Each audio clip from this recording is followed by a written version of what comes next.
Property dealer हूँ।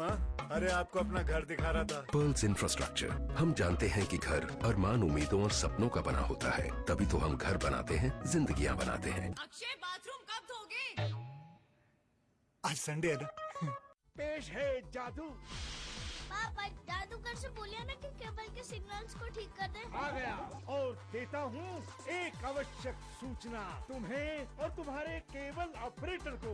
जी हाँ, सरकार ने डिजिटाइजेशन प्रक्रिया शुरू कर दी है और 31 मार्च 2013 से इन 15 राज्यों के 38 शहरों में ये प्रक्रिया लागू हो रही है। इसलिए सेट टॉप बॉक्स लगाना हो गया है अनिवार्य। सेट टॉप बॉक्स से मिलेंगे डिजिटल सिग्नल, जिससे सभी चैनल्स की क्वालिटी होगी बेहतरीन। इसलिए आज ही अपने केबल ऑपरेटर को बुलाओ और सेट टॉप बॉक्स लगवाओ।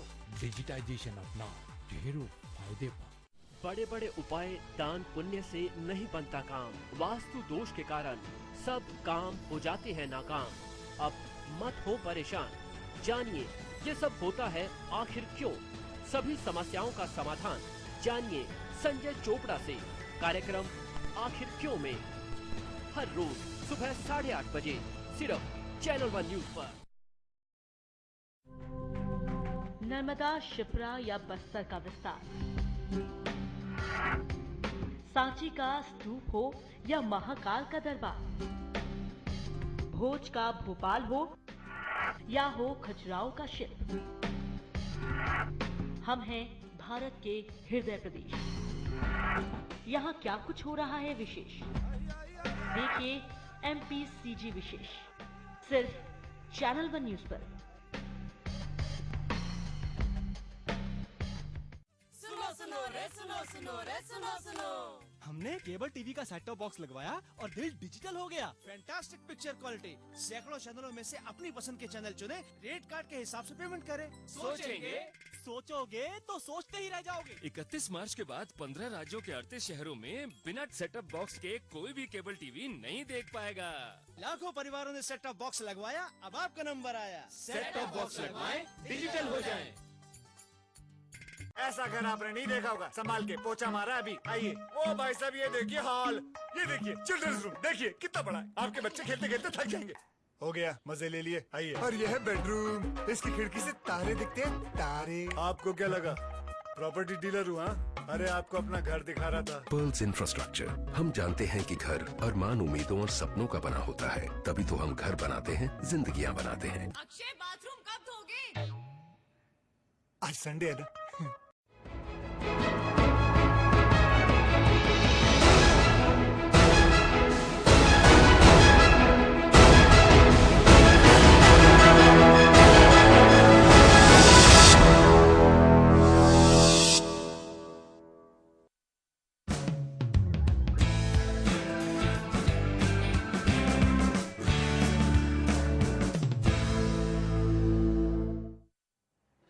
नमस्कार, आप देख रहे हैं न्यूज लाइन और मैं हूं वंदना चंदेल। केंद्र सरकार को कई बार धमकी देने वाले डीएमके ने आखिरकार कड़ा फैसला लेते हुए सरकार से समर्थन खींच लिया है। हालांकि सरकार के खेमे में बैकडोर से एंट्री मारने के लिए डीएमके ने सरकार को 2 दिन का डेडलाइन भी दिया। न्यूज लाइन में आज हम सरकार और डीएमके के बीच आई दरार पर चर्चा करेंगे, लेकिन न्यूज लाइन की शुरुआत करेंगे नौसैनिक मामले में इटली की दगाबाजी के बाद। सोनिया गांधी के सख्त रवैये से अब काफी चीजें साफ हुई हैं खुलकर, और कई इस तरीके की चीजें हमें मिलती हुई दिखाई दे रही हैं। तो सबसे पहले आपको बताते हैं आखिरकार क्या होगा दगाबाज इटली का।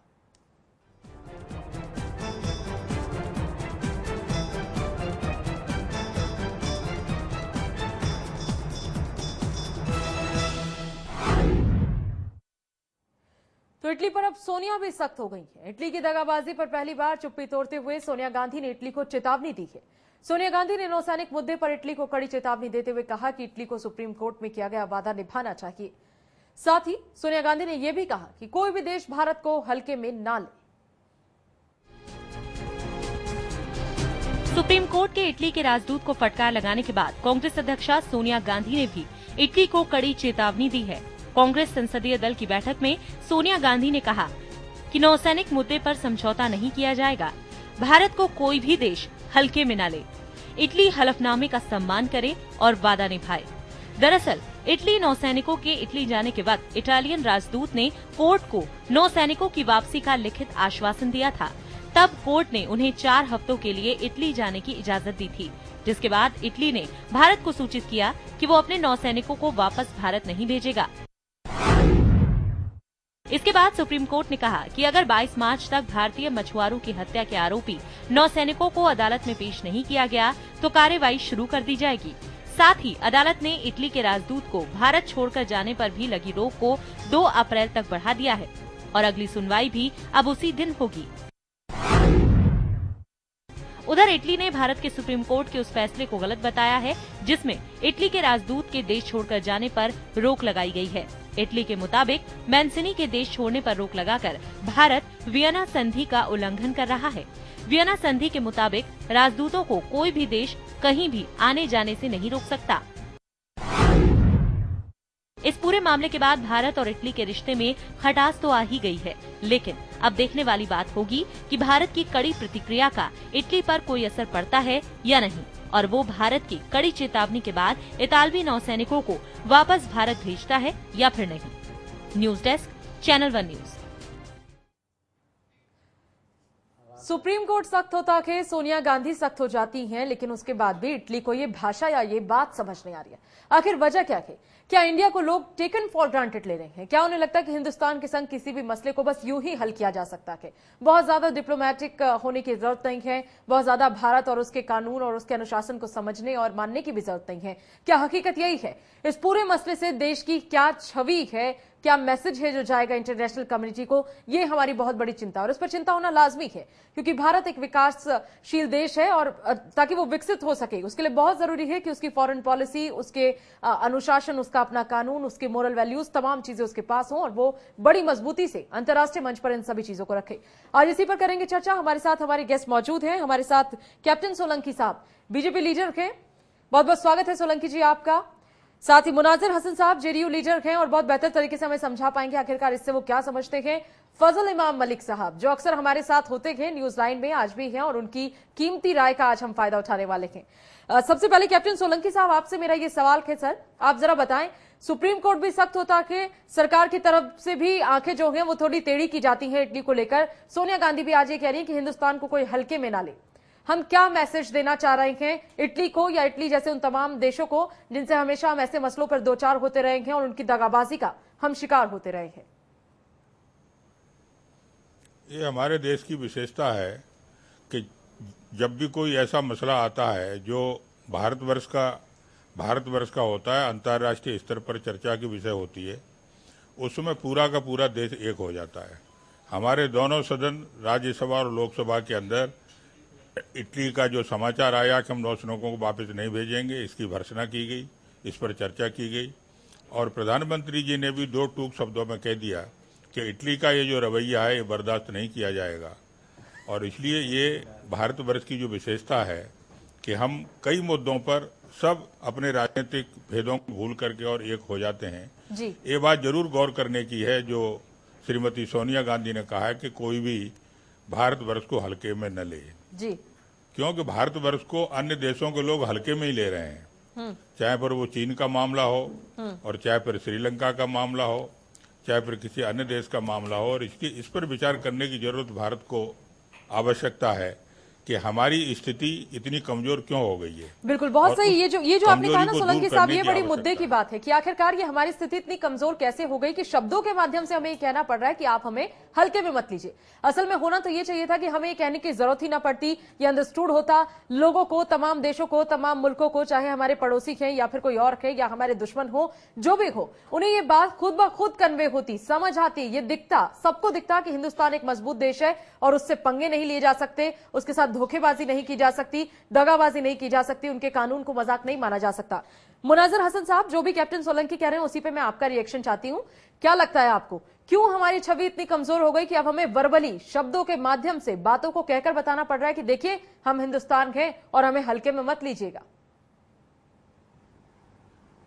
सोलंकी साहब की बात तो हम नहीं सुन सके, लेकिन इतनी बात जरूर है कि आज जो मैडम सोनिया जी का जो बयान आया जी, उसके लिए मैं उनको मुबारकबाद देता हूं कि उन्होंने एक जवामर्दी के साथ इटली को हड़काने का काम किया और वाकई भारत को हल्के में नहीं लेना चाहिए और भारत आज किसी भी मुल्क से आंख में आंख मिलाकर बात करने की स्थिति में है। इससे ये भी मैसेज सोनिया जी ने देने का काम किया। मुनाजिर जी, यही तो चिंता का विषय है कि आखिर ऐसी नौबत क्यों आ गई कि आप शब्दों से कह रहे हैं? क्यों लोगों को ये खुद ब खुद नहीं समझ आ रहा? क्या वाकई आपने अपनी छवि की कभी फिक्र नहीं की? क्या कभी हिंदुस्तान को लोगों ने स्ट्रॉन्ग नहीं समझा? नहीं, शब्दों से तो पहले शब्द से ही कहा जाएगा ना। लड़ाई तो आखिरी रास्ता होता है और लड़ाई का नतीजा अंतोगतो बहुत अच्छा नहीं होता। अब सोनिया जी ने कहा है, अगर उसकी जरूरत पड़ेगी तो हमारे जो डिफेंस मंत्रालय है वो अपना उसका विषय है, वो अपना देखेगा। लेकिन पहले तो शब्दों से सुप्रीम कोर्ट ने फटकार लगे। सुप्रीम कोर्ट के बाद जो है सरकार ने, पार्लियामेंट ने भी जिस मुस्तैदी के साथ सर्वसम्मत निर्णय लिया, उसके लिए भी भारतीय पार्लियामेंट में जिस तरह से एकजुटता रही वो बहुत बड़ी बात है। और हम कांग्रेस के तो विरोधी हैं, हर हाल में विरोधी हैं। हम लोग की पैदाइश ही कांग्रेस से हुई है। लेकिन मैं आज सोनिया जी के इस बयान पर मैं उनको मुबारकबाद देता हूं। चलिए, कम से कम ये इसे आप अप्रिशिएट कर रहे हैं, काफी है। फजल इमाम मलिक साहब हमारे साथ हैं। इस बीच हमारी पॉलिटिकल एडिटर अग्निमा दुबे भी हमारे साथ जुड़ गई हैं। उनसे भी इस पर राय मशवरा करेंगे और चर्चा में उनके भी व्यू पॉइंट्स को सुनेंगे। लेकिन फिलहाल फजल जी, आपसे मेरा ये सवाल है, हम बार बार यही कह रहे हैं कि सुप्रीम कोर्ट कुछ कहता है, इटली के 2 नौसैनिक हैं, वो कहते हैं जी हमने सोचा कि समुद्री लुटेरे हैं और हमें ऐसा लगा इसमें हमने डिफेंसिव होने के चलते इन लोगों की जो है हमने उनको गोली मार दी, उनकी हत्या हो गई। उसके बाद कोर्ट में मामला चलता है, अंडरटेकिंग जो है वो हमारे राजदूत साहब जो इटली के हैं वो दे देते हैं और वो इस बात की गारंटी देते हैं कि कानूनी कार्रवाई पूरा करने के लिए ये 2 नौसैनिक फिर अपनी समय सीमा खत्म होने से पहले वापस आ जाएंगे। वो नहीं आते। सुप्रीम कोर्ट एक चेतावनी देता है और दूसरी चेतावनी देता है। भारत की सरकार भी एक बार आंखें तरेड़ लेती है कि देखिए अब समझ जाइए, बहुत ज्यादा पेशेंस नहीं है हमें। फिर सोनिया गांधी समझाती हैं, कहती हैं कि हमें हल्के में मत लो, कार्रवाई हम भी कर सकते हैं, धोखेबाजी और दगाबाजी हम बर्दाश्त नहीं करेंगे। लेकिन ये सब चीजें बार बार कही जा रही हैं, उसके बाद कांस्टेंट इन चीजों के बावजूद इटली पर कोई असर नहीं है, उनकी तरफ से अब तक कोई रिएक्शन नहीं है इस पर। ये वंदना जी, अभी देखना वाकई है कि इटली का रिएक्शन क्या आता है। लेकिन सोनिया गांधी ने जिस तरह से आज एक कड़ा मैसेज दिया और खासकर अपने मायके वालों को मैसेज दिया, ये बड़ी बात है। अच्छा, मायके आप इटली के संदर्भ में? हाँ, इटली के संदर्भ जी में जी, उनका मायका है जी। तो उन्होंने अपने मायके वालों को बहुत बड़े कड़े शब्दों में मैसेज दिया है कि वह भारत को हल्के में न ले और लेना भी नहीं चाहिए, क्योंकि ये मामला चूंकि सब जुडिस है मामला। और राजदूत जो है उन्होंने इसकी जमानत ली थी इन दोनों नौसैनिकों की। तो जाहिर है कि सुप्रीम कोर्ट ने जो कल जिस तरह का, आप अगर देखिए कल सुप्रीम कोर्ट ने जिस तरह से रवैया कड़ा रुख अपनाया था, उसने ये भी कहा था कि किसी को छूट नहीं दी जा सकती और फैसला कोर्ट करेगा। तो ये बहुत गंभीर मामला है, जो कि 2 लोगों की हत्या का, दो लोग भारतीय। बिल्कुल बिल्कुल, फजल जी आपसे इस मसले पर बातचीत करेंगे। फिलहाल अग्निमा दुबे भी हमारे साथ हैं। अग्निमा जी, आपको क्या लगता है ये कांस्टेंट इतनी सारी कानूनी कार्रवाई, ऐसे मैसेजेस हम कन्वे कर रहे हैं, लेकिन उसके बावजूद बात नहीं बन रही है, इटली को समझ नहीं आ रहा, कौन सी भाषा में बोले हम? बिल्कुल, देखिए इटली का जो मसला रहा है वो सेंसिटिव इसलिए हो गया है कि सोनिया गांधी खुद वहां से आती है, जैसे कि अभी हमारे सहयोगी ने कहा है। तो ऐसे में ये मसला खिंचता जा रहा है। अभी आपने देखा होगा कि कल भी जो स्टेटमेंट आया है इटली की तरफ से, उसमें ये आया है कि हमारे जो राजदूत है उसको इम्यूनिटी प्राप्त है पूरी तरीके से। तो अभी भी बहस में उलझा हुआ है इटली, कोई क्लियर उस पर जवाब देने की बजाय अभी भी बहस में उलझा हुआ है। तो ऐसा लग रहा है कि कोई सुलझाने के मूड में नहीं दिख रहा इटली। यही कारण है कि जब ये अपने खुद के वहां से आती हैं और तो एक प्रेशर ये भी उठ जाता, सवाल थोड़े दिन में अगर ये चीज हल नहीं होती है। और इटली के रुख को देखते हुए लग रहा था कि ऐसा वो अभी करने नहीं जा रहा है। राजदूत जरूर यहाँ पे उन्होंने एक तरीके से यहाँ पे हैं, वही अगर वो यहाँ नहीं होते तो शायद इटली को चिंता भी नहीं है कि भारत के साथ अगर संबंध टूटते हैं क्या करते हैं। अगर ऐसी कोई चिंता होती तो शायद वो इस तरह का कदम नहीं उठाते। सोलंकी साहब, क्या यही बात है, इटली को कोई फिक्र नहीं है कि भारत के साथ उसके संबंध कैसे रहते हैं, कैसे होने वाले हैं? क्योंकि ग्लोबलाइजेशन का इराक है, यहाँ तो हर मुल्क को हर दूसरे मुल्क की जरूरत है, चाहे इकोनॉमी की बात कीजिए, सोशल सेक्टर की बात कीजिए, इंटरनेशनल रिलेशंस की बात कीजिए। क्या इतनी बेपरवाह हो गई है इटली की सरकार कि उसे ये मैसेज नहीं समझ आ रहा है, ये बात नहीं समझ आ रही, जरूरत नहीं है उसे हमसे संबंध अच्छे बनाए रखने की? देखिए, सवाल इटली का नहीं है। इस समय पूरा का पूरा विश्व एक इकाई है और पूरे विश्व के अंदर जो भी राष्ट्र है उसको हर एक राष्ट्र की जरूरत है। इतना बेपरवाह होने की जरूरत नहीं है। और जहां तक ये सवाल है कि इटली के राजदूत ने जो कुछ शपथनामा सुप्रीम कोर्ट के सामने दिया है, ये इटली का नैतिक कर्तव्य भी बनता है। अंतर्राष्ट्रीय समझौते के आधार पर भी उसको ये आदर करना चाहिए और अगर इसका वो आदर नहीं करेगा तो भारतवर्ष को अन्य तो बातें करनी पड़ेंगी। ये कुछ शर्तें भी लगा सकते हैं, अपने संबंध भी उनसे विच्छेद कर सकते हैं, संयुक्त राष्ट्र संघ के अंदर भी ये विषय ले जा सकते हैं। अगर हम पूरे देश की शांति चाहते हैं तो समझौतों के आधार पर तो हमको आगे बढ़ना ही पड़ेगा। ये कैसे हो सकता है कि आपको नहीं लगता कि सरकार जो है हमारे देश की जो सरकारें रही हैं आजादी के बाद से वो बड़ी स्ट्रांग नहीं रही? फॉरेन पॉलिसी में जब भी किसी ने किसी चीज का उल्लंघन किया है उन्होंने तुरंत उस पर एक्शन नहीं लिया है। तो शायद यही वजह है कि इटली अब सोच रहा है कि अगर इस मसले पर हल्ला भी मचाएं तो क्या फर्क पड़ने वाला है। ये स्थिति यही, सच बात यही है कि अब तक की जितनी सरकारें रही हैं और खासकर जो वर्तमान में सरकार है, ये वर्तमान की सरकार बहुत कमजोर सरकार है और इसको सब जानते हैं। आप देखिए इटली को छोड़िए, आप पाकिस्तान को देखिए, पाकिस्तान क्या कर रहा है। अफजल गुरु के ऊपर यहाँ पर केस चलता है, 2007 में निर्णय आ जाता है, उसकी दया की याचिका पर विचार होता है, वो पार्लियामेंट पर हमला करता है और उसको बिना हिंदुस्तान की चिंता किए पाकिस्तान की असेंबली में निंदा का प्रस्ताव आ जाता है और अफजल के नहीं, और बाकी मुल्क भी सोलंकी साहब, बाकी जो कंट्रीज हैं वो कोई भी इशू हो सीधे इंटरनेशनल कोर्ट में पहुंच जाते हैं, इंटरनेशनल मंच पर उन मुद्दों को उठाने लगते हैं। मुझे लगता है इन चीजों में सबसे ज्यादा कोई लीनियंट है तो शायद वो हिंदुस्तान है। लेकिन ऐसा क्यों है? क्यों हर चीज को कह के बताने और जताने की जरूरत पड़ती है? क्यों उन सवालों के जवाब नहीं मिलते जिनके मिलने चाहिए थे? क्यों भारत के रवैये को लेकर अंतर्राष्ट्रीय समुदाय ये सोचता आ रहा है कि सब कुछ टेकन फॉर ग्रांटेड फॉर्मेट में है, हिंदुस्तान के साथ आप कुछ भी कर सकते हैं, किसी भी हद तक कर सकते हैं? कहीं ऐसा तो नहीं कि हमारी सहन शक्ति असल में हमारी कमजोरी है या फिर हम अपनी ताकत का इस्तेमाल सही तरीके से नहीं कर रहे? असल बात क्या है, असल वजह क्या है, इस पर अपने तमाम मेहमानों से करेंगे चर्चा। फिलहाल रुकते हैं एक छोटे से ब्रेक के लिए।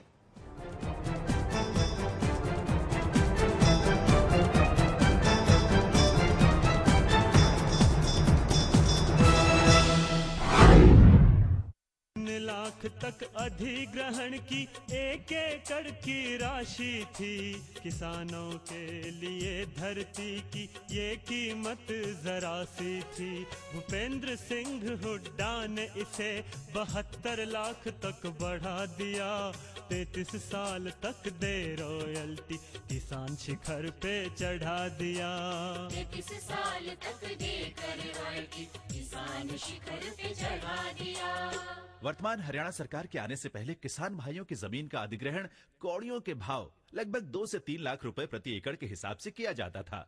माननीय मुख्यमंत्री श्री भूपेंद्र सिंह हुड्डा ने पूरे प्रदेश में जमीनों के न्यूनतम फ्लोर रेट निर्धारित किए और प्रदेश में कुल 6 जोन बनाए गए, जिसके अनुसार प्रदेश के किसानों को भूमि अधिग्रहण के बदले 21,60,000 से लेकर 72 लाख रुपए तक प्रति एकड़ मुआवजे के रूप में मिल रहे हैं। इतना ही नहीं, किसानों को मुआवजे के साथ साथ 21,000 रुपए प्रति एकड़ हर साल 33 सालों तक रॉयल्टी भी मिलेगी, जिसमें 750 रुपए प्रति वर्ष की बढ़ोतरी भी होगी। और यदि किसान की भूमि का SEZ और टेक्नोलॉजी पार्क के लिए अधिग्रहण किया जाएगा तो रॉयल्टी की राशि 42,000 रुपए प्रति एकड़ 33 सालों तक मिलेगी, जिसमें 1,500 रुपए की प्रति वर्ष बढ़ोतरी होगी। विकास की प्रक्रिया में किसानों को भागीदार बनाने के लिए अब हमने लैंड पूलिंग जैसी अनूठी स्कीम बनाई है। इस स्कीम में यह इंतजाम किया गया है कि जिस किसान की भूमि का अधिग्रहण होता है वह या तो मुआवजा ले सकता है या मुआवजे की एवज में विकसित भूमि ले सकता है। पेश है जादू। पापा जादूगर से बोलिए ना कि केबल के सिग्नल्स को ठीक कर दे। आ गया और देता हूँ एक आवश्यक सूचना तुम्हें और तुम्हारे केबल ऑपरेटर को। जी हाँ, सरकार ने डिजिटाइजेशन प्रक्रिया शुरू कर दी है और 31 मार्च 2013 से इन 15 राज्यों के 38 शहरों में ये प्रक्रिया लागू हो रही है। इसलिए सेट टॉप बॉक्स लगाना हो गया है अनिवार्य। सेट टॉप बॉक्स से मिलेंगे डिजिटल सिग्नल्स, जिससे सभी चैनल्स की क्वालिटी होगी बेहतरीन। इसलिए आज ही अपने केबल ऑपरेटर को बुलाओ और सेट टॉप बॉक्स लगवाओ। डिजिटाइजेशन अपनाओ, ढेरों फायदे पाओ। गन्ने के दामों के बारे में बात कहूँ मैं खास, अपने कार्यकाल में गन्ने का दाम चढ़ा दिया आकाश। भूपेंद्र सिंह हुड्डा ने, भूपेंद्र सिंह हुड्डा ने,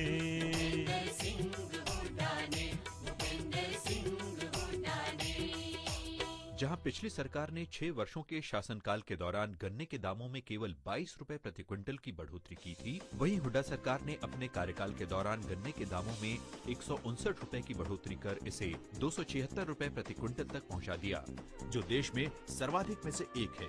मुख्यमंत्री चौधरी भूपेंद्र सिंह हुड्डा ने चालू वित्त वर्ष में एक साथ 45 रुपए प्रति क्विंटल की वृद्धि की, जो देश में सर्वाधिक है।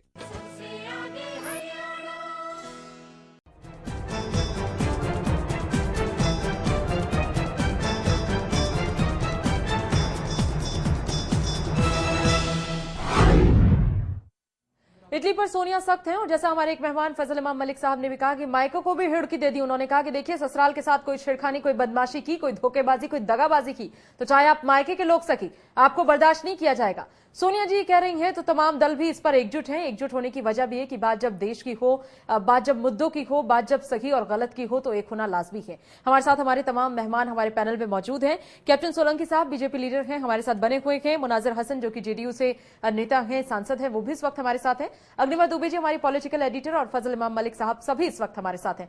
सोलंकी जी, हम लोग चर्चा कर रहे थे इसी बात पर, आपने कहा कि हाँ, कुछ हद तक सरकार जो है उसकी कमजोरी है। ऐसा लगता है कि वो अपनी कमजोरियों के कारण अब इस स्टेज पर पहुंच गई है जहां पर कोई भी दूसरा देश जो है वो आराम से इस चीज को समझता है कि भारत वाले जो हैं बड़े सहनशील हैं।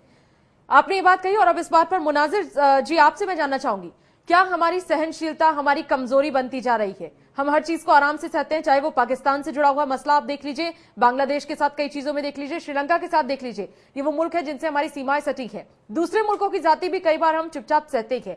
क्या वाकई में ये हमारी कमजोरी है? बहुत हद तक हम आपकी बात से इत्तेफाक रखते हैं कि कमजोरी आप देखेंगे कि श्रीलंका के बारे में भी पार्लियामेंट में डिबेट हुआ और श्रीलंका में जिस तरह से भारतीयों के साथ ये लोग सितम कर रहे हैं वो बातें भी सामने आई। और पाकिस्तान में अफजल गुरु के नाम पर वहां की संसद निंदा प्रस्ताव लाती है और ये करती है, तो इसका मतलब है कि पाकिस्तान खुलेआम समर्थन दे रहा है आतंकवाद को। अब इटली की घटना है, ये बात तो सही है कि इस तरह से जो हमारा जो डिफेंस मंत्रालय है और डिफेंस को जो लोग भी देख रहे हैं, ये तो हुकूमत की इच्छा शक्ति की बात है और कभी कभी बहुत डिफेंसिव हो जाना भी तो कमजोरी की निशानी होती है। इससे सरकार को चाहिए और सरकार के इस बहुत शीर्ष स्तर पर यह निर्णय लेने की जरूरत है। सोनिया जी का आज बयान आया तो कुछ लगा, लेकिन इन बयानों से भी बहुत काम चलने वाला नहीं है। हाँ, इसे आप देखें न, कभी हमारे फौजियों के गर्दन काट करके ले जा रहे हैं, कभी अफजल गुरु के नाम पर आ रहे हैं, जो मन में आ रहा है। इटली के सवाल पर भी जो है जिस तरह से दगाबाजी किया उन लोगों ने पाकिस्तान, तो ये सारे बातें इस बात के तरफ इशारा करते हैं कि हमारी जो हुकूमत है इसको अब सहनशीलता के भंवरजाल से बाहर निकलना चाहिए और अपनी ताकत का मुजाहरा करने का भी जरूरत आ पड़ा है। बिल्कुल, बहुत सही कहा आपने। फजल जी, क्या आपको भी यही लगता है कि हम अभी भी किसी जाल में फंसे हुए हैं, उस उधेड़बुन से निकल नहीं पा रहे? वाकई में कितने बयान देंगे आप, कितनी बार ये कहेंगे कि इटली तुम्हें ऐसा नहीं करना चाहिए था, इटली की सरकार को ये करना चाहिए था या वो नहीं करना चाहिए था, नौसैनिक ये करते तो अच्छा होता, ये ना करते तो अच्छा होता? सिर्फ कहने से कितना काम चलाएंगे आप? हमने बाजार खोल दिया अपने देश के लिए, उसका भी एक दबाव, अंतर्राष्ट्रीय बरादरी का जो दबाव है, इसकी वजह से भी शायद हम ज़्यादा डिफेंसिव हैं। आप देखिए कि जब कैप्टन साहब ने बात किया कि हम सरकारें इस तरह की रही, इंदिरा गांधी के कार्यकाल को याद किए, जब बांग्लादेश से युद्ध हो रहा, बांग्लादेश की लड़ाई चल रही थी और अमेरिका का बेड़ा चला था, तो उन्होंने जिस तरह से हुकार भरी थी, उस तरह का मुझे लगता है कि आज कोई भी सरकार के पास उस तरह की नेतृत्व क्षमता नहीं। इंदिरा गांधी ने जो शक्ति दिखाई थी, जो ताकत दिखाई थी, खासकर अमेरिका के खिलाफ भी जिस तरह से उन्होंने कड़े कदम उठाए थे और कड़ा संदेश दिया था उस वक्त 1971 की जंग के वक्त, तो वो अब चूंकि सरकारों के साथ दिक्कत ये हो गई कि उन्होंने अपने घरों का दरवाज़ा खोल दिया है विदेशी लोगों के लिए। वो जिस तरह से भूमंडलीकरण हुआ है, चीज़ों का बाजार एक बनता जा रहा है, उन सब वजहों से भी एक दबाव जो है सरकार पर भी है, विपक्षी दलों पर भी। ऐसा नहीं कि विपक्ष बहुत साफ सुथरा है, सरकारें सिर्फ, क्योंकि सरकार और विपक्ष दोनों एक पूरे इस देश सिस्टम का एक हिस्सा है, इसलिए दोनों कहीं ना कहीं दोनों के साथ ये साथ मजबूरी है कि वो, चूंकि आप देखिए कि जब वाजपेयी जी की सरकार थी, उस वक्त भी उस उस जो बाजार का खुलापन था उसको बढ़ावा दिया गया। तो इसकी ये भी एक बड़ी वजह। और एक जो चीज मैं बताता हूँ कि क्या वजह है कि अचानक नौसैनिकों का ये मामला उठा। क्या ऐसा नहीं है कि वो जो इटली में का रक्षा सौदों का मामला है, ये क्या एक कारण नहीं हो सकता है कि इस तरह के मामलों को कहीं वो आप देखिए कि वो मामला पीछे कहीं चला गया और नौसैनिकों की जो भारत वापसी का मुतालबा कर रहा है ये ज्यादा मुखर होकर सामने आ गया। तो मुझे क्या लगता है कि एक कारण ये नहीं हो सकता। लेकिन आप सभी मेहमानों से मेरा एक सवाल है, खासकर कि कैप्टन सोलंकी, मैं आपसे पूछना चाहूंगी क्योंकि एनडीए की भी सरकार रही है और देश ने देखा उस दौरान भी तमाम चीजें हुई हैं। फिलहाल यूपीए की सरकार के पिछले 8 सालों से हम लोग लगातार देख रहे हैं। मेरा सवाल ये है कि पाकिस्तान क्या करता है, वो जग जाहिर है। अगर एक धमाका होता है अमेरिका में, उसने किस तरीके से ईरान इराक को खदेड़ने का काम किया वो भी सबने देखा। इजराइल में एक विस्फोट हो तो उसके बदले में कितने विस्फोट होते हैं वो भी सबने देखा। और पूरी की पूरी इंटरनेशनल कम्युनिटी, रशिया जैसे मुल्क, चाइना जैसे मुल्क, ये तमाम जो बड़े देश हैं, जो इस तरीके की गल्फ कंट्रीज भी है, कई जो देश हैं, हमने देखा है उनका रुतबा क्या है और किस तरीके से वो इन चीजों पर रिएक्ट करती है, हमने ये देखा है। लेकिन हम क्यों नहीं इसे सीख रहे? क्या हम इतने ज्यादा अहिंसावादी हैं? क्या अभी भी हम इसी थ्योरी पर काम कर रहे हैं कि किसी ने एक थप्पड़ मारा तो आइए दूसरा गाल आगे कर दें? क्या अभी भी ये थ्योरी जो है वो उतनी ही रेलेवेंट है, इसकी रेलेवेंसी अभी भी बरकरार है, या आपको लगता है कि नहीं कुछ तो बदलाव होना चाहिए, कुछ चेंज होना चाहिए? आपने जैसा कहा कि डिफेंस, मुनाजिर साहब भी कह रहे थे कि डिफेंसिव होना बहुत समय तक अच्छा नहीं होता, एट टाइम्स आपको अटैकिंग भी हो जाना चाहिए। अब अटैकिंग का मतलब ये नहीं कि बड़ी लड़ाई हो जाए, लेकिन कुछ तो हो। सोलंकी साहब क्या कहेंगे आप? देखिए, प्रत्येक राष्ट्र को विजय प्राप्त करने की, ये जब राजा लोग थे उस समय भी जरूरी था और लोकतंत्र के अंदर भी जरूरी है। और विजय प्राप्त सिर्फ शब्दों से नहीं आती है। विजय प्राप्त करने के लिए आपको पूरी तरह से सन्नद्ध होना पड़ता है, उसके लिए कॉम्पिटेंसी अपनी जाहिर करनी पड़ती है, सब तरह से आपको मजबूत होना पड़ता है। जैसे मुनव्वर हुसैन जी 1971 का उदाहरण दे रहे थे, आप 1971 में देखिए, श्रीमती इंदिरा गांधी प्रधानमंत्री थी, पूरा का पूरा देश किस तरह से एकजुट था। और उसमें नेता प्रतिपक्ष अटल बिहारी वाजपेयी जी ने उनको दुर्गा की संज्ञा दी थी। उसी तरह पोखरण का विस्फोट देखिए आप, 1998 के अंदर जब पोखरण का विस्फोट हुआ तो पूरे विश्व के जो शक्तिशाली राष्ट्र हैं उसको हमने चुनौती दी, हमने दुनिया भर के सैंक्शंस सहन किए और उससे हम पार हो गए। तो ये जो ताकत है, ये ताकत जब हम बताते हैं विश्व के देशों को, तब ताकत के सामने देश झुकते हैं, बातों के सामने देश नहीं झुकते हैं।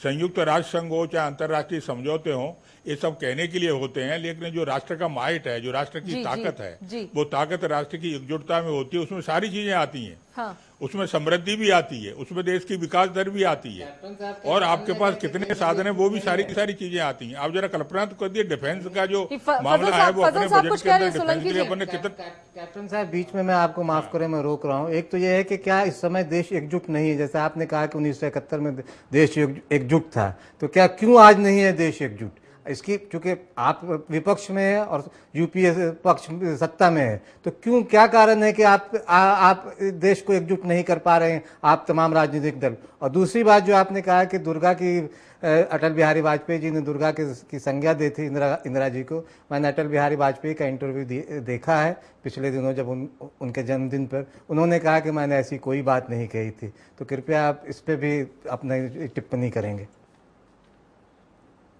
सोलंकी जी, आप इसका जवाब देंगे चाहते हैं हम लोग। हाँ, ये जो एकजुटता का सवाल है, एकजुटता की जिम्मेदारी होती है जो सत्ता में पक्ष होता है उसकी। सत्ता में जो पक्ष है वो उसकी जिम्मेदारी इस समय तो यूपीए सरकार की है, इसलिए सत्ता पक्ष की जिम्मेदारी बनती है। आज तो स्थिति देश में ऐसी बनी है जिससे आप भी सहमत होंगे, सब सहमत होंगे, कि उनके जो घटक दल हैं, जिन घटक दल के बल पर यूपीए 2 की सरकार चल रही है, उन घटक दलों को भी ये सत्ता पक्ष विश्वास में नहीं ले रहा है। और इसलिए फिर भारतीय जनता पार्टी, जदयू और अन्य जो घटक दल है, एनडीए है, इसको तो विश्वास में लेने का कहां सवाल उठता है? ये तो आज चलिए, कहीं ना कहीं जो पूरा मसला है वो इस बात को लेकर वाकई में ज्यादा फोकस है कि सरकार को इनिशिएटिव लेना होगा, सरकार को ही समझना होगा। सरकार चाहे एनडीए की हो, यूपीए की, बीजेपी की हो, कांग्रेस की, या किसी थर्ड फ्रंट की हो, कहीं ना कहीं सरकारों को इसमें इनिशिएटिव लेना होगा। जो पुरानी छवि अपनी बनाई हुई है पिछले 50-60 सालों में, उसको भी तोड़ना होगा। डिफेंसिव होना कई बार बहुत अच्छा होता है, लेकिन अटैकिंग होना कई बार उससे ज्यादा अच्छा हो सकता है। इस विकल्प पर सोचना चाहिए। हम किसी बड़ी लड़ाई की बात नहीं कर रहे, कोई ऐसी संभावना या कोई ऐसी आशंका जाहिर नहीं कर रहे, लेकिन हम ये कह रहे हैं कि हर मसले का एक ना एक मुंहतोड़ जवाब जरूर तलाशना चाहिए इस सरकार को, ताकि पाकिस्तान जैसे लोगों को तो सबक मिले कि इटली भी हमसे कभी दगाबाजी ना कर पाए और इसे तमाम मुल्क जो भारत को टेकन फॉर ग्रांटेड समझते हैं वो अपनी सोच को जल्द अज जल्द बदल लें। इसी के साथ फिलहाल रुकेंगे एक छोटे से ब्रेक के लिए। ब्रेक के बाद भी अपने मेहमानों के साथ चर्चा जारी रखेंगे, लेकिन इस बार चर्चा करेंगे डीएमके और सरकार में आई दरार की। छोटा सा ब्रेक और फौरन वापसी।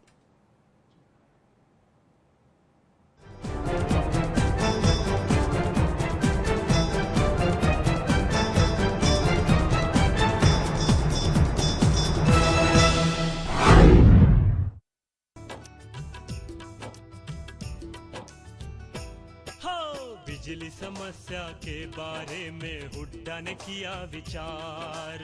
40 साल में लगा न पाई जो पिछली सरकार। हुड्डा ने लगा दिया थर्मल अपने कार्यकाल में 4 रे भैया, थर्मल लगा दिए 4 कार्यकाल में 4 रे भैया, थर्मल लगा दिए 4।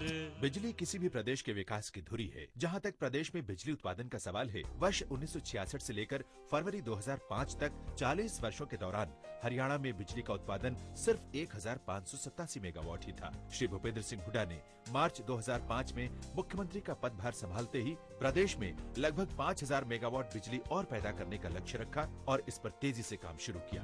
प्रदेश में वर्तमान सरकार के कार्यकाल के दौरान अब तक 3712.8 मेगावाट बिजली उत्पादन में अतिरिक्त बढ़ोतरी हुई है, जिनमें 600 मेगावाट यमुनानगर में, 1200 मेगावाट खेदड़ हिसार में, 1500 मेगावाट झाड़ली में और 1320 मेगावाट खानपुर में शामिल है।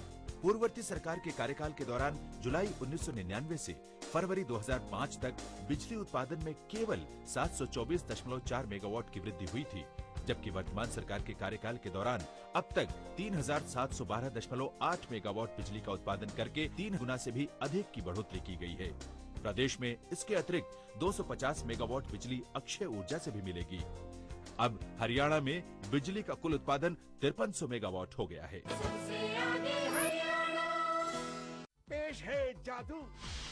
पापा जादूगर से बोलिए ना कि केबल के सिग्नल्स को ठीक कर दे। आ गया और देता हूँ एक आवश्यक सूचना तुम्हें और तुम्हारे केबल ऑपरेटर को। जी हाँ, सरकार ने डिजिटाइजेशन प्रक्रिया शुरू कर दी है और 31 मार्च 2013 से इन 15 राज्यों के 38 शहरों में ये प्रक्रिया लागू हो रही है। इसलिए सेट टॉप बॉक्स लगाना हो गया है अनिवार्य। सेट टॉप बॉक्स से मिलेंगे डिजिटल सिग्नल, जिससे सभी चैनल्स की क्वालिटी होगी बेहतरीन।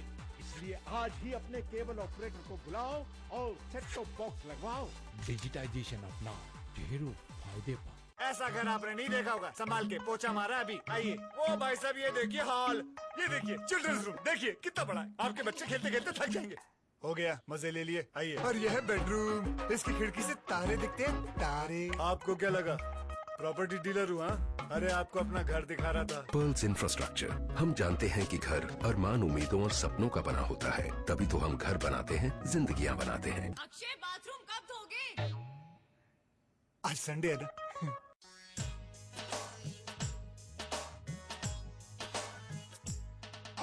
विकास की झड़ी लगी, विकास की झड़ी, हुड्डा ने लगा दी है विकास की झड़ी। विकास की झड़ी लगी, विकास की झड़ी, हुड्डा ने लगा दी है विकास की झड़ी। भूपेंद्र सिंह ने जन जन का कल्याण किया, आधुनिक हरियाणा का निर्माण किया। आधुनिक हरियाणा का निर्माण किया। आधुनिक हरियाणा का निर्माण किया।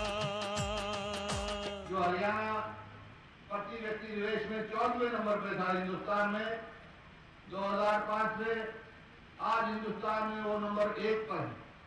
प्रति व्यक्ति आय में नंबर 1 पर है। गेहूं की उत्पादकता में नंबर 1 पर है। सरसों की उत्पादकता में नंबर 1 पर है। दूध उत्पादन में बहुत आगे बढ़ा, चाहे कृषि का क्षेत्र है, चाहे औद्योगिक क्षेत्र है, चाहे शिक्षा का मामला है, हर क्षेत्र में हरियाणा ने विकास किया। सबसे आगे हरियाणा। सुनो सुनो रे, सुनो सुनो रे, सुनो सुनो। हमने केबल टीवी का सेट टॉप बॉक्स लगवाया और दिल डिजिटल हो गया। फैंटास्टिक पिक्चर क्वालिटी, सैकड़ों चैनलों में से अपनी पसंद के चैनल चुने, रेट कार्ड के हिसाब से पेमेंट करें। सोचेंगे, सोचोगे तो सोचते ही रह जाओगे। 31 मार्च के बाद 15 राज्यों के 38 शहरों में बिना सेटअप बॉक्स के कोई भी केबल टीवी नहीं देख पाएगा। लाखों परिवारों ने सेट टॉप बॉक्स लगवाया, अब आपका नंबर आया। सेट टॉप बॉक्स लगवाएं, डिजिटल हो जाएं।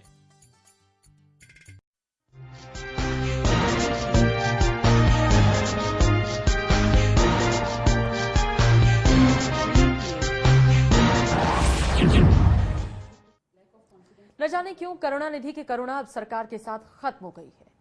कुछ तो वजह होगी। श्रीलंका में तमिलों के साथ हो रहे अमानवीय व्यवहार के मुद्दे पर डीएमके ने केंद्र सरकार से समर्थन वापस ले लिया है। डीएमके के कुल 18 सांसद हैं और उनके यूपीए से बाहर जाने से केंद्र सरकार आंकड़ों के खेल में संकट में आ गई है। हालांकि सरकार को एसपी और बीएसपी का बाहर से समर्थन हासिल है। अगर सपा और बसपा पाला बदलते हैं तो फिर कहीं जाकर यूपीए सरकार खतरे में आएगी। कुछ तो मजबूरियां रही होंगी, यूं ही कोई बेवफा नहीं होता। पहले टीएमसी ने सरकार से अपनी ममता का मोह खत्म किया और अब डीएमके ने यूपीए सरकार से नाराज होकर साथ छोड़ दिया है। पहले से ही तमाम मुश्किलों में घिरी यूपीए सरकार के लिए डीएमके की समर्थन वापसी बड़ा झटका माना जा रहा है। श्रीलंका में तमिलों के साथ हो रही अमानवीय घटनाओं को लेकर डीएमके ने केंद्र सरकार से समर्थन वापस लिया है। हालांकि डीएमके के कुल 18 सांसद हैं और इनके सरकार से बाहर जाने पर भी सरकार को ज्यादा असर नहीं पड़ता है, क्योंकि सरकार के पास बाहर से बहुमत साबित करने के लिए समर्थन ठीक ठाक है। इन सब के बीच करुणानिधि ने ये साफ किया है कि अगर शुक्रवार से पहले संसद में तमिलों के मुद्दे पर रेजोल्यूशन पास हो जाता है तो वो अपना रुख बदलने पर विचार कर सकते हैं। यानी इशारा साफ है कि डीएमके सरकार में घर वापसी का बैकडोर से रास्ता खोले रखना चाहती है। DMK is working out of the government. Then government has lost its number to survive, and it is completely a minority government. If this government has to survive, it has to survive on the support given by outside parties like SP, BSP. How long this can continue? That is why a big question mark as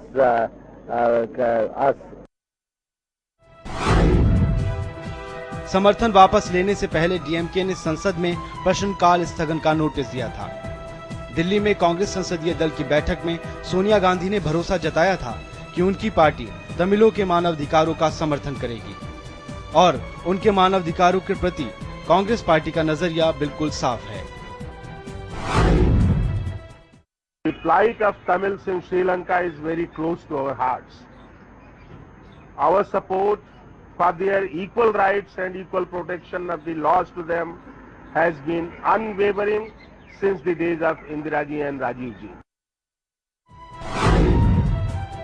DMK की दगाबाजी के बाद केंद्र सरकार को बहुत अधिक फर्क नहीं पड़ता है, बशर्ते बाहर से समर्थन दे रही समाजवादी पार्टी और बहुजन समाज पार्टी सरकार से वफाक करती रहे। सरकार की तरफ से करुणानिधि को मनाने की सारी कोशिशें नाकाम होने के बाद अब डीएमके ने अलग रास्ता अपना लिया है। अब देखने वाली बात यह है कि डीएमके की तरफ से दी गई 2 दिन की डेडलाइन का सरकार पर कितना असर पड़ता है। News desk, channel 1 news. तो आखिर ये बार बार बदलते समीकरणों में कितनी बार बात बनती है और बिगड़ती है, लेकिन न जाने अचानक ऐसा क्या हुआ। इससे पहले भी बहुत सारे मसले हुए, 2G को लेकर बातचीत हुई, ए राजा जो है वो जेल पहुंच गए, करुणानिधि की जो अपनी बेटी है कनिमोझी भी जेल पहुंच गई, लेकिन तब भी उन्हें नाराजगी नहीं हुई। श्रीलंकाई तमिलों के मसले में आखिर इतना इंटरेस्ट क्या हो गया कि आपने सरकार से बिल्कुल बेवफाई कर दी, आप वफा कर ही नहीं पाए। ऐसा हुआ क्या, ये बताने के लिए हमारे साथ कैप्टन सोलंकी बीजेपी लीडर हैं, वो लगातार बने हुए हैं। हमारे साथ फजल इमाम मलिक साहब जो कि वरिष्ठ पत्रकार हैं, अग्निमा दुबे हमारी राजनीतिक संपादक हैं, पॉलिटिकल एडिटर हैं, और वो हमें बताएंगे इस मसले पर। कैप्टन साहब, क्या लगता है आपको, क्या हो रहा है ये? कभी सपा और बसपा एक्सपोज हो जाते हैं, उनका सारा मसला खुलकर आया था, एफडीआई के मसले पर समझ नहीं आता पॉलिटिकल पार्टीज कैसे और क्या प्लान करती हैं। अब करुणानिधि साहब, जिन मसलों पर समर्थन वापस लेना चाहिए वहां तो लिया नहीं, श्रीलंकाई तमिलों में अचानक इतना इंटरेस्ट आ गया कि सरकार से वो अलग होने को तैयार हो गए। देखिए, मुझे जो लगता है वो ये है कि ये जितने घटक दल हैं ये ईमानदारी से एक साथ नहीं है। राष्ट्रीय सरकार, केंद्र की सरकार अगर आपको चलानी है तो आपको कुछ मिनिमम प्रोग्राम ऐसा बनाना पड़ेगा कि जिसकी बाइंडिंग, जिसकी बात को मानना ये सभी घटक दलों का कर्तव्य होगा। उस चीज का नितांत अभाव दिखता है, क्योंकि 2014 पास में आ रहा है। इसलिए 4-4.5 साल में जो सत्ता का जो लालच है, जो सत्ता का लाभ है, वो सभी घटक दलों ने उठा लिया और 2014 को देख करके उनको लगता है कि ये जो यूपीए 2 है इसका भाग्य अब अच्छा नहीं है, इसके साथ में अगर हम चलते रहेंगे तो परिणाम अच्छा नहीं होगा। तो जहाज डूबे और इसलिए पहले सत्ता कि का लाभ भी ले लिया और धीरे धीरे सत्ता से दूर भी हट जाओ, इस तरह की बात इसमें आ रही है। नहीं तो आपको लगता है कि एक दूसरी बात जो मुझे कहनी है, हाँ कहिए कैप्टन साहब। हाँ, दूसरी बात मुझे ये कहनी है कि इस समय सरकार माइनॉरिटी में है कि जो घटक दल मिनिस्टर बन करके वास्तव में सक्रिय रूप से जो सरकार में शामिल हैं वो तो माइनॉरिटी में आ गए। ये सपा और बसपा की जो हम बात कर रहे हैं, सपा की 22 सीटें हैं, बसपा की 21 सीटें हैं, ये बाहर से समर्थन दे रहे हैं, ये सरकार में नहीं है। कैबिनेट की जब बैठक होती है तब ये लोग वहां नहीं रहते हैं, वहां पर बिलों की जब मंजूरी होती है, सारी नीतियां तय होती हैं, तब ये लोग वहां पर नहीं है। ये भी अपने स्वार्थ के लिए समर्थन दे रहे हैं। कैप्टन साहब माइनॉरिटी गवर्नमेंट तो ये जब तृणमूल कांग्रेस निकल गई थी तभी हो गई थी। अभी 248 सीट है, 248 का आंकड़ा था, अब 230 हो गया, 18 ये निकल गए, तो वो तो बाहर से ही समर्थन पर सरकार टिकी हुई थी। ये तब भी और अब भी कि वास्तव में सरकार को नैतिक कर्तव्य बचता नहीं है। लेकिन राजनीति का मतलब ये होता है कि पूरी तरह लेकिन राजनीति में कैप्टन साहब वो तो आंकड़े जो है गणित का हिसाब होता है। 272 से आगे, चाहे वो बाहर से हो या भीतर से समर्थन हो, इससे कोई मतलब नहीं होता है। आपके जमाने में भी इसी तरह का खेल चलता था। एक शेर है किसी का कि जमहूरियत वो तर्ज हुकूमत है जिसमें लोगों को गिना जाता है, तौला नहीं जाता है। तो ये तो गिनने का खेल है, और गिनने के खेल में अभी यूपीए पे कम से कम बाहर से बसपा और सपा ने आज ये मैसेज दे दिया है कि वो समर्थन वापस लेने नहीं जा रहे हैं। इसलिए माइनॉरिटी गवर्नमेंट के बावजूद जो आंकड़ों का खेल है उसमें अभी यूपीए सरकार के सामने बहुमत के पास बहुमत है।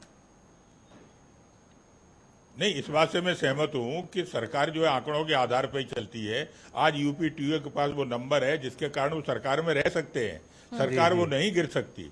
लेकिन मैं दूसरी बात जो कह रहा था वो ये था कि नैतिक दृष्टि से जो सक्रियता से कैबिनेट की बैठकों में भाग लेते हैं, सरकार जो चलाते हैं, देश के भविष्य के बारे में जो सोचते हैं, वो जो घटक दल है, वो जो पूरा ग्रुप है, वो ग्रुप तो आज भी माइनॉरिटी में है। नहीं, आपने बहुत अच्छी बात कही कैप्टन साहब। और इसलिए राजनीति में नैतिकता की बात की, नैतिकता का विषय लेकिन राजनीति में आज नैतिकता कहाँ बची है कैप्टन साहब? अगर नैतिकता होती तो कई सरकारें चली गई होती इस बीच, अगर सिर्फ नैतिकता की बात होती तो। आपको क्या लगता है वाकई में जो सरकार के साथ तमाम घटक दल हैं वो किसी न किसी मजबूरी और स्वार्थ के चलते उनके साथ जुड़े हुए हैं, और अब 2014 से पहले हर कोई घटक दल, न जाने बसपा और सपा की मैं बात नहीं कर रही हूँ क्योंकि अब तक समझना ही मुश्किल हो गया है, इस देश की जनता ही नहीं समझ पा रही कि इन दोनों दलों का स्वार्थ क्या है। डूबता जहाज है, इसलिए अब सब 2014 आ रही है, इसलिए जा रहे हैं बाहर। तो आपको लग रहा है कि ये लोग बस चाह रहे हैं कि किसी भी तरीके से निकल ले 2014 से पहले? देखिए, निकलना तो अभी कोई नहीं चाह रहा, अभी कुछ समय है। बसपा की हम बात करें और समाजवादी पार्टी की बात करें तो कल तक देखिए मुलायम सिंह को गाली दे रहे थे यूपीए के मंत्री बेनी प्रसाद, लेकिन तब भी वो समर्थन नहीं कर रहे। आज किस उससे वो एकदम कह रहे हैं कि हम साथ में हैं। तो उनकी मुलायम सिंह की मजबूरी है, जैसा कि कहते हैं कि सीबीआई का दुरुपयोग है, उन पर केसेज हैं, तो उन्होंने अपना समर्थन निश्चित रूप से इसी तरीके से जुटाए, क्योंकि इतनी गाली खाने के बाद भी अगर मुलायम सिंह आज दूसरे दिन ही कह रहे हैं कि समर्थन जारी है, तो ये अपने आप में बताता है कि किस तरह की राजनीतिक सौदेबाजी चलती है पर्दे के पीछे। और डीएमके की जहां तक हम इस मसले की बात करें, डीएमके की बात वैसे ही आ गई है कि एक लड़का था ना जो जंगल में जाके चिल्लाता था शेर आया, तो शेर आता ही नहीं था, और तीसरी बार सच में उसने शेर से चिल्लाया और खा गया। तो डीएमके पे भी कोई भरोसा है, उसी हिसाब से ऐसा लग रहा है कि उसको लगा कि अब कोई मेरे पे हम पे भरोसा ही नहीं करेगा, तो चलो कम से कम समर्थन वापसी की बात तो कह दो और घोषणा कर दो। लेकिन आप देख रहे हैं तब भी वो समय दिया हुआ है, तो कहीं ना कहीं ऐसा लग रहा है कि कोई ये समय देना है क्या? दो कारण मुझे लग रहे हैं इसके। एक तो ये कि राजा और इनकी कनिमोई की बात आपने की, उन पे जिस तरह से भ्रष्टाचार के आरोप लगे, और उसके बाद जो विधानसभा चुनाव में जिस करारी हार मिली दरमुख को, एक बड़ा कारण ये हो सकता है कि चूंकि उन्हें अपनी जो कॉन्स्टिट्यूएंसी है उसको भी एड्रेस करना है, वहाँ तमिलों का मसला उठा के, चूंकि चुनाव आने वाले हैं। दूसरी वजह ये लग रही है कि जैसा कैप्टन साहब ने ठीक कहा कि उसे लग रहा है कि कांग्रेस अगली बार चुनाव जीतने नहीं जा रही है। तो एक ये वजह हो सकती है। और आपको याद कीजिए कि 2004 में भी दरमुख ने एनडीए के साथ भी इसी तरह का काम किया था, जब उसने एनडीए से समर्थन वापस लेकिन एक बात आप लोग मुझे समझाएं, और कैप्टन साहब मेरा ये सवाल आपसे है जाहिर तौर से ये क्या ब्लैकमेलिंग है कि हम अभी समर्थन वापस ले रहे हैं, 2 दिन और सोचेंगे, 2 दिन बाद पुनर्विचार करके आपको बताएंगे कि फाइनली हम समर्थन वापस ले भी रहे हैं, नहीं ले रहे हैं। इस बीच में सरकार ये भी तय कर लेती कि भाई चिदम्बरम जी हैं, AK एंटनी जी हैं, कमलनाथ जी हैं, ये तमाम लोग जो दक्षिण भारत से जुड़े हुए हैं इनको भेजेंगे, मनाएंगे और कुछ बातचीत होगी। तो ये 2 दिन के समय का क्या मतलब है? या तो चीज होती है या नहीं होती, हाँ और ना है। ये बीच का कौन सा रास्ता है जिसे करुणानिधि इस वक्त अपनाने के बारे में सोच रहे हैं? देखिए, यूपीए 2 का जो पूरा का पूरा मामला है, उसका जो अपना राष्ट्रीय एजेंडा है, उस राष्ट्रीय एजेंडा में घटक दल अपना पर्सनल एजेंडा भी लेके चल रहे हैं। और जब ये विचार करते हैं तो अपने पर्सनल एजेंडा के विचार करते हैं, अपने हानि और लाभ का भी विचार करते हैं। अभी जो कुछ वो कह रहे हैं, डीएमके जो कुछ कह रही है, वो तमिल के और तमिलनाडु की जनता के बल पर ही डीएमके है, अन्यथा डीएमके है कहाँ। और इसलिए वो उनकी चिंता करना उनके लिए बहुत आवश्यक है और उस बात को लेकर के वो चल रहे हैं। लेकिन मुझे ऐसा लगता है कि 2 दिन का जो अल्टीमेटम उन्होंने दिया है, ये यूपीटीए की सरकार और कांग्रेस इस बात को मान लेगी और उनमें आपस में समझौता हो जाएगा। संसद में प्रस्ताव पास करने की बात भी वो मान लेंगे और मानवाधिकार परिषद की जो बैठक हो रही है उसमें अमेरिका के लिए भी वो बात कह सकते हैं, ऐसा मुझे लगता है। वरना अभी जैसे मैं कह रही हूँ कि केवल डीएमके ने एक मैसेज देने की कोशिश करी है, अभी कोई उसके लिए राइट मतलब एक वक्त नहीं है कि वो समर्थन वापस ले। अभी 2014 हम कह लें कि अभी समय है, एकदम नजदीक नहीं है कि 2-3 महीने बाद ही इलेक्शन होने वाले। और 2000 कर रही है क्या वो सरकार को कि देखिए आप सोच लीजिए, मैंने आज समर्थन वापसी का अनाउंसमेंट तो कर दिया है लेकिन फाइनल में आपको 2 दिन बाद बताने वाले। डीएमके ब्लैकमेल करने की स्थिति में नहीं है, मेरा ये मानना है कि बहुत ज्यादा ब्लैकमेल करने की स्थिति में नहीं है। खुद 2G के मसले में उनके सारे लोग फंसे हुए हैं और वो ही मजबूरी है जो डीएमके को पूरा कहना चाहिए पूरी तरीके से समर्थन वापस करने से रोकती है। नहीं, वो ये कह रहे थे कि संयुक्त राष्ट्र की जो बैठक होने वाली जिसमें अमेरिका का प्रस्ताव है वो 2 दिन के बाद आने वाला है, तो शायद ये कारण भी हो सकता है कि उन्होंने 2 दिन का समय दिया। दूसरी बात ये है कि जो बार बार उनको अपनी कॉन्स्टिट्यूंसी को एड्रेस करना, जैसा मैंने कहा, और कोई कारण बहुत नजर नहीं आता। नीमा जी ने ठीक कहा कि अभी वो इस स्थिति में नहीं है और कोई भी, मुझे नहीं लगता कि कई राजनीतिक दल अभी चुनाव की हालत में है। तो चुनाव क्योंकि सारे हमाम में सारे लोग नंगे हैं, कोई अपने राज्य में नंगा है, कोई केंद्र में नंगा है, तो सारे राजनीतिक दलों पर बहुत सवाल खड़े हुए। तो अपनी विचारधारा और जो चीजें हैं उसे लेके वो किस तरह से एड्रेस करेंगे, अभी ये देखना बाकी है। लेकिन ये वाकई में अजीब सी स्थिति है। ऐसा लग रहा है जैसे करुणानिधि साहब ने कहा कि देखो मैं तुम्हें डराऊंगा, तुम डर जाना। कांग्रेस ने ये कहा देखो हम तुम्हें फिर मनाएंगे और तुम मान जाना। दूसरी चीज जो है, ये क्या क्रिएट करने की कोशिश की जा रही है कि आप संसद में किसी विदेशी अपने दूसरे देश को, चूंकि पड़ोसी देश है, आप प्रस्ताव जब पास करेंगे तो फिर आप पर भी सवाल उठेगा। क्योंकि दिक्कत यह है कि फिर अंतर्राष्ट्रीय मंच पे मानवाधिकार का मामला पाकिस्तान भी आपके खिलाफ उठाएगा। तो इसलिए ये बहुत सारे पेच है इसमें अभी, और मुझे नहीं लगता है कि इस तरह से संसद में कोई प्रस्ताव आएगा। और करुणानिधि बहुत मजे हुए साध्य हैं, कोई नौसिखी है नहीं, वो भी जानते होंगे। वर्तमान घटक दलों की बात करें या वर्तमान सरकार की बात करें, आपको क्या लगता है बार बार इस तरीके की चीजें होना, कभी सपा के साथ, कभी बसपा के साथ, कभी टीएमसी उनसे नाता तोड़ लेती है, अब करुणानिधि साहब ये कह रहे हैं, तो क्यों ये चीजें हो रही हैं बार बार? शायद संपर्क नहीं हो पा रहा है कैप्टन सोलंकी से, लेकिन फजल जी क्यों हर एक दल जो है वो इस तरीके से बार बार ये खींचातानी क्यों कर रहा है? कांग्रेस मैनेज नहीं कर पा रही है अपने अलायंस को? नहीं, दिक्कत यह है कि हर राजनीतिक दलों का अपना अपना स्वार्थ, तो खास के क्षेत्रीय दलों का जो है वो क्षेत्रीय राजनीति भी होती है। टीएमसी का अपनी अलग, बंगाल का है, करुणानिधि तमिलनाडु में जैसे तमिल मामले को इसीलिए उठा रहे हैं क्योंकि पिछला चुनाव में बुरी तरह हार गए, तो अगला चुनाव उनकी नज़र में अगला चुनाव है, तो उस चुनाव को ध्यान में रख के वो इस तरह की चीज़ें कर रहे हैं। तो जितने क्षेत्रीय दल है, चाहे वो समाजवादी पार्टी हो, बहुजन समाज पार्टी हो, राष्ट्रीय जनता दल या लोजपा, तो हर का हित अपनी कॉन्स्टिट्यूंसी में, हर अपने क्षेत्र में, तो इन अपने हितों को ध्यान में रखते हुए सारे राजनीतिक दल बार्गेन करते हैं और करना चाह रहे हैं। देखिए, आपने देखा महाराष्ट्र में भी कुछ वक्त पहले शरद पवार ने भी कैसे आंखें तरे रही थी, लेकिन वो भी मामला समर्थन वापस नहीं लिया, यहाँ तक बात हो गई थी जी।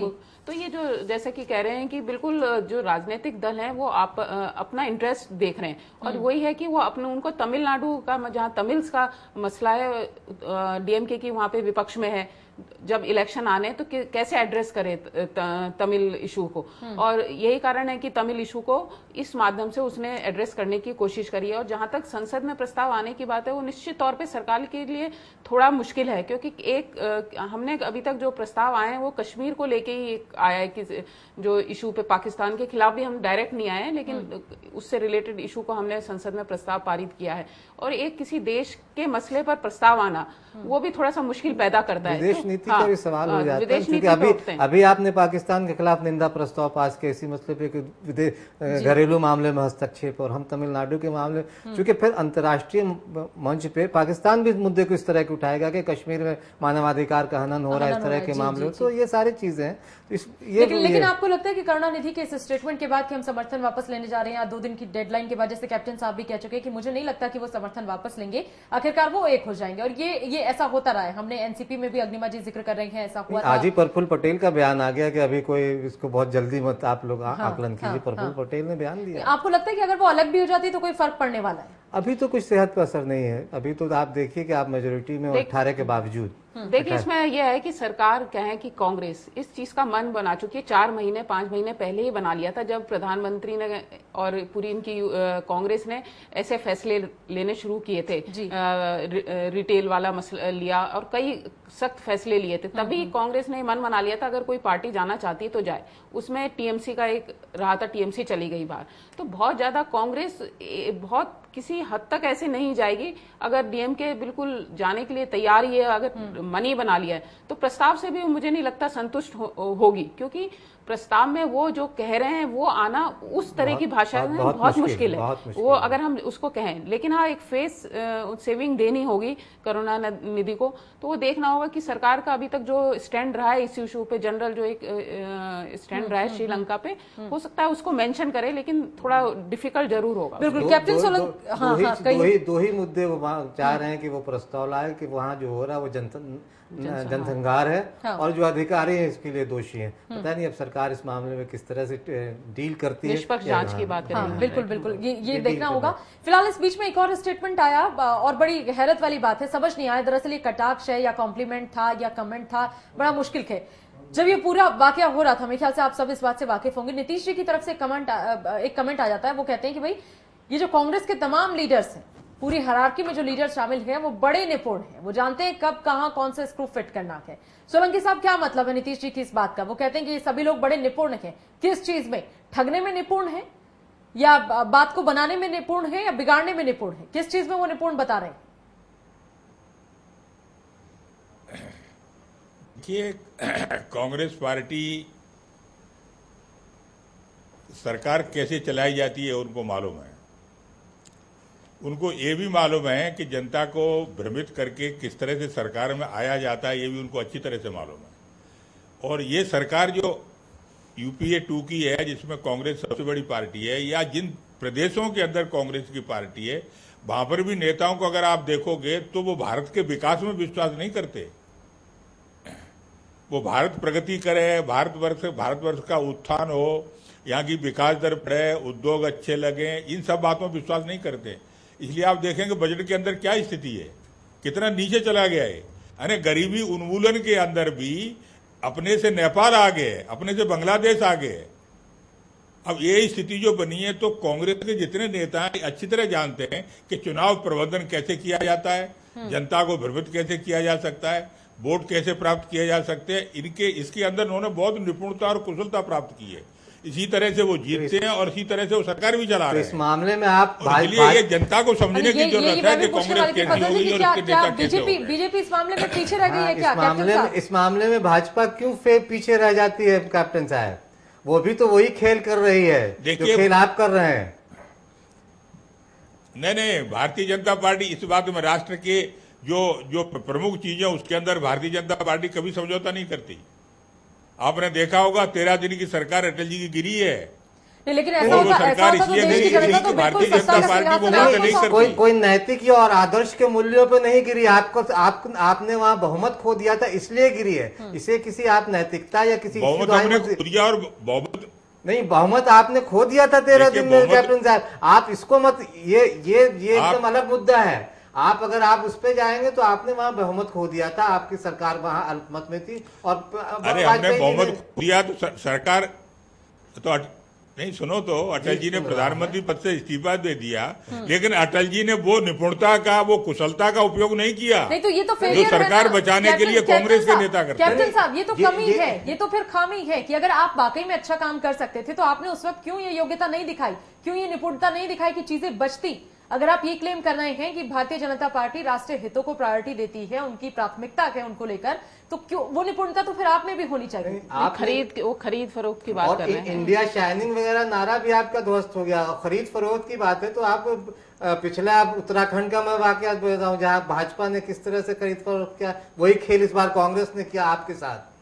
आपने भाजपा ने जब खंडूरी जी मुख्यमंत्री बने थे तो उन्होंने कांग्रेस का एक विधायक को तोड़ के लिया था। इस बार ठीक वही खेल विजय बहुगुणा ने किया। तो ये खेल राजनीतिक दलों में चलता रहता है कैप्टन साहब। आज आप कोई दल आप कहिए कि जी बताएं। देखिए, चर्चा ये हो रही है कि कांग्रेस के नेताओं ने इतनी कुशलता और निपुणता प्राप्त की है, इसमें मेरा मत क्या है। तो मेरा कहना यह है कि देश के स्वतंत्र हुए 65 वर्ष हो गए और देश का इन 65 वर्ष के अंदर जो कायाकल्प नहीं हुआ है उसका कारण ये है कि नेताओं से जिस कुशलता और निपुणता की देश के उत्थान करने के लिए आवश्यकता है वो उसमें वो नहीं लगा रहे हैं, वो कहीं और लगा रहे हैं। वो तो कैसे सत्ता में आए, कैसे चुनाव प्रबंधन करें, कैसे घटक दलों को पटाएं, किस तरह से जनता को भ्रमित करें, इसमें वो विश्वास करते हैं। इस पर आपकी क्या राय होगी कैप्टन साहब की NCP, SP, BSP, DMK, TMC, तमाम पार्टियां सब एक बार सरकार से अलग हटते हैं और फिर वापस जाके वहीं चिपक जाते हैं। आपको लगता है कि सिर्फ कांग्रेस ही नहीं, ये जो तमाम अलायंस है इनकी भी नेक नियत नहीं है, इनकी भी नियत में खोट है। ऐसा लग रहा है बिन पैंदी का लोटा जैसे हो कि कभी यहां मौका देखा तो यहां लुढ़क लिए और यहां जगह मिली तो यहां लुढ़क लिए। देखिए, ये जो आप वर्णन कर रही हैं बात तो सही यही है, लेकिन जब सारे के सारे दल चुनाव लड़कर के जब आते हैं तो उनकी इच्छा ये होती है कि हम अगर लोकसभा में एमपी बने हैं तो 5 साल तक बने रहें। और इसलिए जब किसी सरकार को बहुमत नहीं मिलता है तब फिर वो ये कोशिश करते हैं कि किसी तरह मिल बैठ करके और गठबंधन की सरकार बना लो। तो ये सारी की सारी जो मजबूरियां हैं, उन मजबूरियों में जो सारी की सारी चीजें होती हैं और यही मजबूरियां कुल मिलकर के राष्ट्र की मजबूरी बन जाती हैं। आज जो राष्ट्र आगे नहीं बढ़ रहा है 21वीं शताब्दी में, भारतवर्ष का जो स्थान पूरे विश्व में होना चाहिए था वो नहीं मिल पा रहा है। उसका कारण सारी मजबूरियां। वरना मैं इसमें ये कहूंगी कि प्रधानमंत्री मनमोहन सिंह कहते हैं गठबंधन की मजबूरियां, तो ये निश्चित तौर पे अगर हम कांग्रेस की यूपीए सरकार की बात करें तो ये वो लगता है मतलब कि इतना कमजोर प्रधानमंत्री खुद अपनी गठबंधन की मजबूरी में गलत फैसले लेने की बात, मजबूर है, तमाम दिक्कतें हैं। तो वंदना जी कैप्टन साहब को भी होगा, उनके गठबंधन में ममता, समता और जिया जी ने खूब नचाया उन्हें, इसलिए इस तरह का खेल तो जब तक गठबंधन रहेगा चलता रहेगा। मुझे बिल्कुल बिल्कुल तो पूरा जो लबोलबाब है इस चर्चा का वो यही है कि मसला चाहे जो भी हो, सरकार अभी फिलहाल सुरक्षित नजर आ रही है, सरकार पर कोई संकट नहीं है और ऐसा लग रहा है कि करुणानिधि अपनी इस करुणा को बहुत ज्यादा देर कांग्रेस से दूर नहीं रख पाएंगे। 2 दिन बाद ये चलती फिरती वापस कांग्रेस के पास लौट आएगी, इसलिए कोई संकट फिलहाल तो नजर नहीं आ रहा। बाकी ये राजनीति है, भविष्य इसका क्या होगा कभी कोई नहीं बता सकता, ना कोई ज्योतिष, ना कोई भविष्य वक्ता, ना वास्तु का शास्त्र, जिसको जो भी ज्ञान हो वो ज्ञान सब यहां पर आकर झूठा और कई बार छोटा पड़ जाता है। खैर, हम यही उम्मीद करते हैं कि देश की सरकार अभी 2014 से पहले तो कम से कम स्थिर रहे, लेकिन हालात जो भी हो वो हमारे और आपके हाथ में नहीं है। हमारे और आपके हाथ में है सही लोगों को चुनना और सत्ता में सही लोगों को उसकी जिम्मेदारी सौंपना। हमारे तमाम मेहमानों का बहुत बहुत शुक्रिया इस दौरान हमसे जुड़ने के लिए। कैप्टन साहब आपका भी बहुत बहुत शुक्रिया, फजल जी शुक्रिया, अग्निमा जी बहुत बहुत शुक्रिया आपका हमसे जुड़ने के लिए। इसी के साथ न्यूज लाइन में फिलहाल इतना ही। आप देखते रहिए चैनल 1 न्यूज।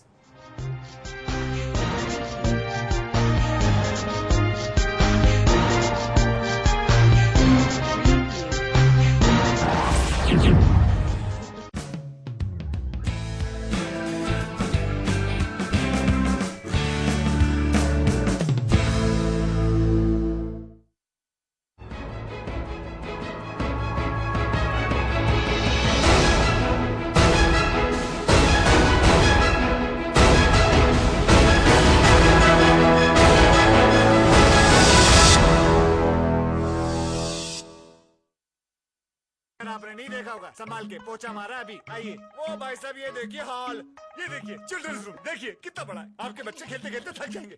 हो गया, मजे ले लिए। आइए, और ये है बेडरूम, इसकी खिड़की से तारे दिखते हैं, तारे। आपको क्या लगा प्रॉपर्टी डीलर हूँ हाँ? अरे आपको अपना घर दिखा रहा था। पर्ल्स इंफ्रास्ट्रक्चर, हम जानते हैं कि घर अरमान, उम्मीदों और सपनों का बना होता है, तभी तो हम घर बनाते हैं, जिंदगियां बनाते हैं। अक्षय बाथरूम कब धोगे? आज संडे है ना। सुनो सुनो रे सुनो सुनो रे सुनो सुनो। हमने केबल टीवी का सेट टॉप बॉक्स लगवाया और दिल डिजिटल हो गया। फैंटास्टिक पिक्चर क्वालिटी, सैकड़ों चैनलों में से अपनी पसंद के चैनल चुने।